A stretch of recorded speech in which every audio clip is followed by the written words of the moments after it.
So guys, so tapos na yung Dominator 1 natin. So ito, ayan guys, angas niyan, may probe pa. Ayan, tapos papunta dito si Andy may Dominator 3 siya, gumagawa na siya ng Dom 3. Tawag kasi yung Dom. Ayan, may spikes.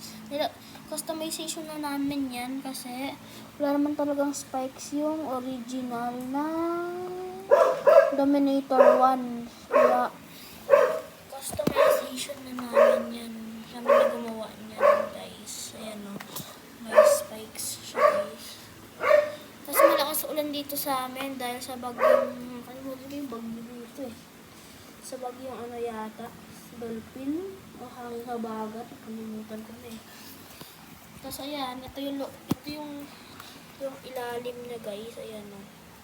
Diba?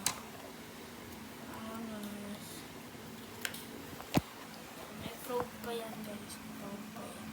So, nagtataka kaya kung ano yan. Ano to? Yan yung sasakyan na nagpapa-andral dito. Diba?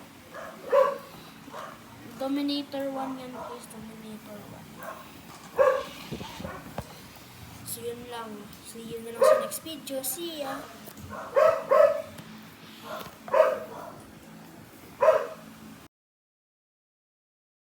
Thanks for watching, guys. See you na lang sa next video. See ya!